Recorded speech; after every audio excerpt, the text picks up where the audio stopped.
Well, thanks very much. It's a great pleasure to be here tonight to talk about these important issues, and there aren't many issues that are more important to Australian democracy than the powers of the state when it comes to the extraordinary reach of anti-terror laws. My job here tonight is to provide some context so we can understand the current government's proposals. And what I'll also be doing is looking at a few of those proposals to help you understand what they actually involve. I'll make some comments at the end about metadata, but it'll be primarily my co-speaker who'll be focusing on metadata to give you a good sense of what that means.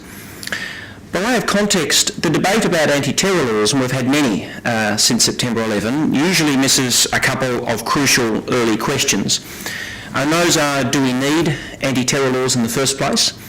And that's a very important question because very quickly we tend to rush in this context to simply say let's do whatever we can, whatever is needed, without asking what's actually needed in the first place. And secondly, if we actually do need laws, well, are the anti-terror laws we've got on the books already strong enough to deal with the problem? And certainly in the current debate, one of the striking but not surprising aspects of that debate is we've had almost no discussion about the laws already on the books. And the government has yet to explain why those laws are insufficient to deal with what is the very real problem to Australia of fighters returning from Syria and Iraq. So I want to start with those issues before moving on to some specific proposals. In terms of the laws that Australia has on the books and whether we need them at all, we actually had no national anti-terror laws whatsoever in Australia prior to September 11. And that's perhaps not surprising. Australia has had very few attacks that might be classed as terrorism, one being the 1978 bombing attack of the Tobin meeting in the Hilton Hotel in Sydney. But apart from that, these type of events have been very rare. What September 11 did is really galvanise our politicians for the first time in our history to start enacting anti-terror laws. And they did so with extraordinary gusto and brought about a regime of lawmaking that actually is unparalleled in any other area of the law since Federation in 1901. Now, the initial question is whether any of those laws were required. Was it enough that we had laws already on the books dealing with assault, murder, laws for surveillance, indeed very strong government powers? My own view, and this is an important starting point for me in analysing these laws, is yes, I think we actually did need some new anti-terror laws in Australia. I do believe, having looked at the issue very closely, that the laws we then had on the books prior to September 11 were not sufficient to protect the community. That's because in some areas there were major gaps in our anti-terror laws. We had no laws on the books dealing with the financing of terrorism, for example, but we know one of the most effective ways of dealing with terrorism is to starve these organisations of funds. We also had a criminal law in the place that was very effective in prosecuting people after the event. But I think it's justified in a context where there's a real risk of catastrophic loss of life and damage to property, that the criminal law should intervene at an earlier stage, that we needed new laws that targeted preparation for terrorism to actually prevent the attacks occurring in the first place. We also needed some powers that were well directed to make sure that our intelligence and police agencies could disrupt terrorist cells, could investigate appropriately using new electronic forms of surveillance. So my starting point in looking at Australia's anti-terror laws is to accept that yes, we do need such laws on the books. Yes, we do need our agencies to have appropriate powers to protect the community from what is a real and significant threat. And yes, we did need to make significant changes to the criminal law to particularly target those laws of prevention rather than after the event. The real question then is not do we need the laws, but have we got the right laws? And that's a question of justification, proportionality, asking questions about whether the right safeguards are in place, are the right watchdogs there to make sure these laws are exercised appropriately. And that's where the problems begin, because Australia did need new laws, and the problem that we have those laws is not a problem, but the laws we actually got in many respects go far further than is justified. Now, if you look at the nature of the laws and just how many have been enacted, it gives you a sense of just how large an enterprise this has been. From September 11 to the fall of the Howard government at the end of 2007, which was the busiest period of making anti-terror laws, during that period, just the federal parliament, and there were many laws at the state and territory level as well, just the federal parliament enacted 48 new anti-terror laws. It meant that over that period of about 6 years, we had a new anti-terror law entering the statute book every 6.7 weeks. And I remember going through that period, it was almost impossible to simply keep up with the number of laws being enacted, and these were enormous laws, sometimes running to hundreds of pages, and they were dramatically rewriting the Australian statute book to give powers to the Australian government that hereto had only been seen during World Wars I and World Wars II. Yet, of course, the threat of terrorism has now gone for a much longer period than those conflicts combined, and what we now have is a series of measures that, unlike those wartime measures, are assuming a sense of permanence. They're here to stay, it seems, and that means that they need to be analysed in a very different way. These are reshaping the way Australian governments work. They're creating a new set of expectations about what powers government should have. A new sense of norms, a new sense of justifications are coming into play that are helping us look differently at government, and indeed what we're seeing is many of these laws now being looked at carefully by state governments. As they become permanent, why not copy them at the state level? That indeed has already happened in the anti-bikie legislation, which copies the federal control order regime, and what was an exceptional measure is now becoming increasingly seen as normal. And over time we can expect that these laws will make their way into other areas of law. Now, these statutes are striking, not just in their number, but even compared to other countries. One scholar who's compared the making of these laws around the world wrote a chapter of his book on the comparative nature of anti-terror laws, and the Australian chapter is called Hyper-Legislation. Because, in his words, and I quote, Australia has exceeded the United Kingdom, the United States and Canada in the sheer number of laws we have enacted. Indeed, no other democracy has enacted anything like the number of laws that Australia has. Our politicians have gone further than those other nations. Of course, it's not just a matter, though, in terms of going further in terms of numbers. You could argue that maybe many of these statutes are insignificant, that the numbers themselves don't tell the whole story, and that's certainly true. But the story is told in a much fulsome way when you get a sense of what these laws do and you realise just how extraordinary many of them are. They include, for example, a broad range of new criminal offences, including some that are well justified about stopping people preparing for a terrorist attack, and others that are simply very vague, such as possessing anything connected with terrorism. Now, thing is not defined, and you may well find that one day you possess a thing that is in some way connected to a terrorist attack without itself having any intention of carrying out a terrorist attack. You might be an academic studying a terrorist tract, and that's a thing connected with terrorism, yet that's an offence by itself, one of several examples that can lead to jail terms of 15, 20 years, sometimes life. We've also got new offences that are particularly directed at speech. The sedition offences were introduced in 2005, since remodelled, but they still are on the statute book and enabling a person to be jailed for 7 years merely for their words. No actions are required. The police have been given the power to conduct warrantless searches of people's private property, something not previously seen on the federal statute book. A police officer can enter your home, seize anything that they believe to be connected with terrorism, and they need no prior approval from a judge or other person to do so. People can be held without charge to investigate terrorism offences for a week or longer. And more broadly, they can be subject to preventative detention orders where a person can be disappeared, held incommunicado for up to 2 weeks, where there's a concern that they might destroy evidence connected with terrorism or might be involved in terrorism. If you're one person who's held in that way by the police, the law says you can only contact a single family member, and you can only say to that family member, I am safe, but cannot be contacted for the time being. That's what the law says. Now, I'm not sure how you would react if your partner gave you that call and said, I'm safe but cannot be contacted for the time being. Maybe if you Googled it, you get a sense. You actually know what they were being held for because it's written into the legislation. But you're simply disappeared for up to 2 weeks without any capacity otherwise to explain, to even say how long you're being held for. And that's the sort of power that you really wonder, does that belong on the statute book in Australia? The Federal Attorney General can ban organisations on the decision of the attorney. No independent court or other person need be involved. And once banned, the organisation and its members, the members of the organisation can be jailed. And those members can include not only the current members, but any person who previously has been a member and any person who's taken steps to become a member, even if the organisation has rejected their membership. People can be subject to control orders whereby, without any finding of guilt or innocence for the period of a year, which can be rolled over indefinitely, that person can be subject to house arrest. That person can be prevented from using the internet, any other telecommunications technology. A list of people can be given that they're not allowed to speak to. In fact, any aspect of their life can be controlled by virtue of a control order. And most extraordinary of all, we've given a power to our intelligence organisation, ASIO, whereby it can hold any person, including non-suspects, who are citizens or otherwise, for up to a week, to ask that person questions about terrorism.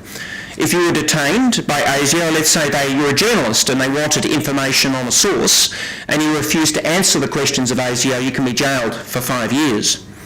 If a journalist writes a story about ASIO's detention, and let's say that story argues that the power is being misused, the power is being used inappropriately, if the journalist writes that story, the journalist is jailed for 5 years as well for merely writing a story about that use of power. Now that's an example of a power, and there are some others like the preventative detention regime that you just don't find in any comparable country. The United States, Canada, the UK, New Zealand, none of those nations give a power to their secret intelligence organisation to detain citizens for up to a week and jail those citizens unless they answer questions. The closest I could find anywhere in the world is actually in Israel. But even Israel, in the context of its conflicts, has not gone as far as the Australian law in providing for that form of detention. We've also got new powers of electronic surveillance that mean that not only can suspects be surveilled, but anyone likely to communicate. You may be a lawyer talking to a potential client, you may be a priest.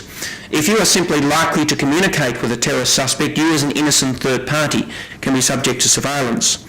The Attorney General can seek to have courtrooms closed in order to prevent the reporting of terrorist trials.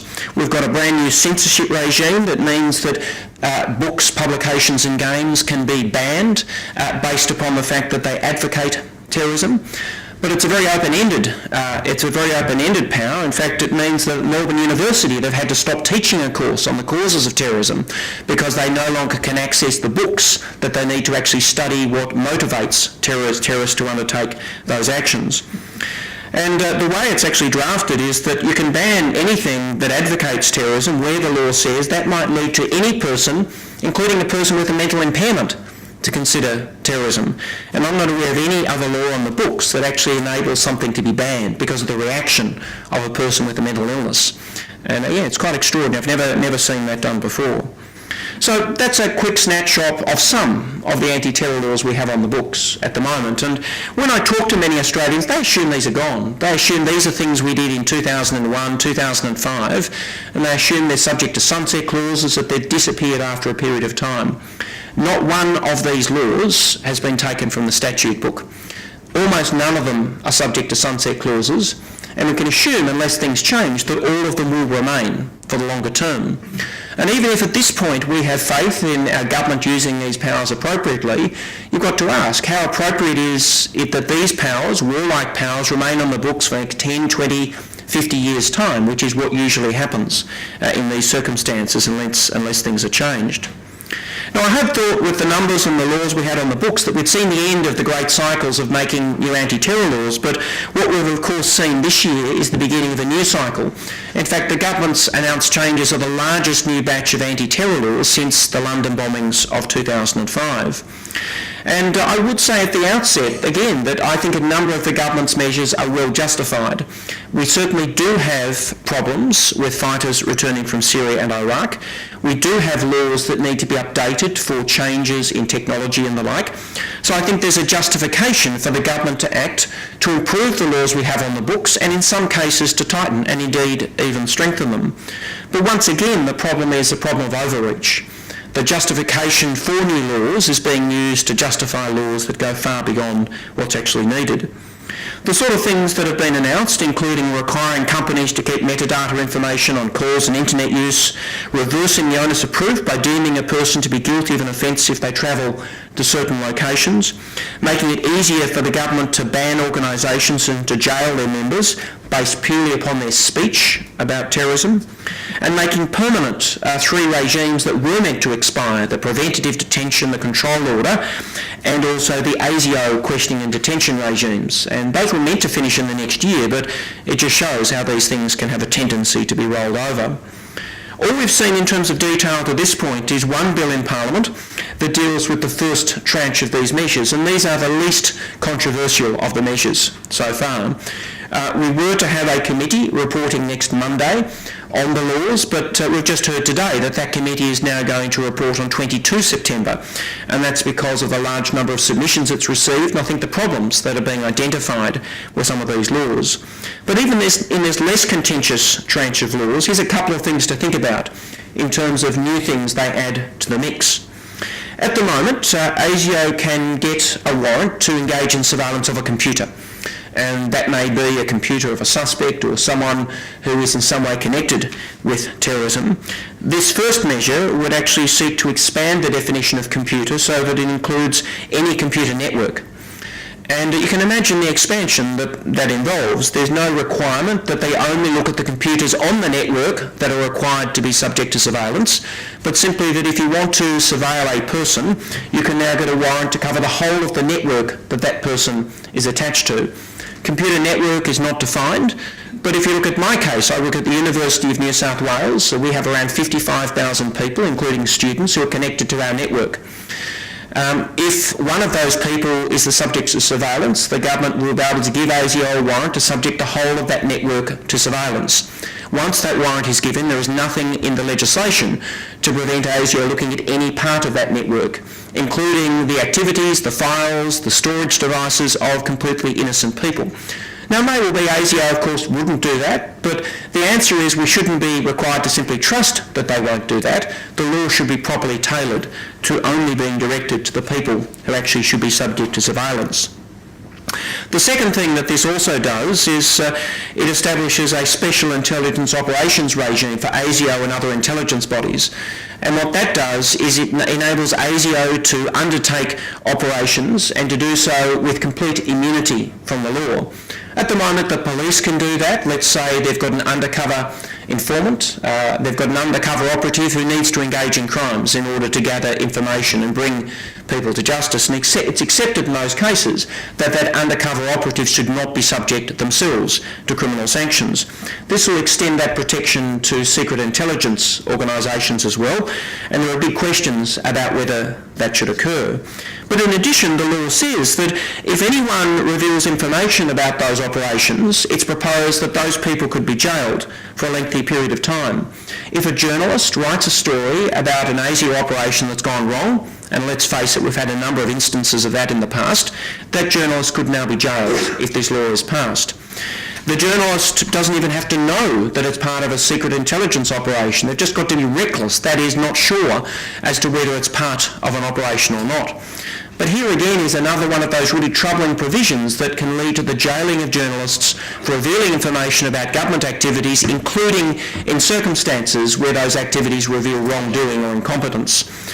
But that's two, if you like, of the proposals of many of this current tranche. The thing I wanted to end on finally was just to make a couple of comments about metadata, one of the big issues we're about to look at in future legislation to come into Parliament before my co-speaker addresses the issue in more detail. Certainly I think we need to be especially vigilant about the idea of government being able to force telecommunications companies to hold information for a 2-year period. It may be there are justifications for this, but we're not yet sure what they are, or indeed whether the bill will be appropriate. We do need to be vigilant. Here are the questions that I'll be asking when I look at that bill, and these are the questions you might keep in mind perhaps for when the debate starts. So we know the proposal is to keep metadata for 2 years on every single person. The first question is, does metadata need to be kept on everyone? Do we need a blanket form of surveillance? Is it appropriate, can it be effective that metadata only be kept on those persons of genuine interest to the authorities, that is, those persons identified by the authorities? Secondly, does the metadata need to be retained for 2 years?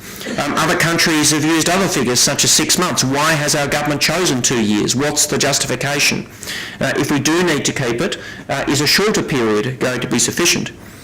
Thirdly, who will have access to this information? Will it just be law enforcement or intelligence agencies, or, for example, will spouses involved in a custody battle be able to get access to each other's metadata by way of a court order?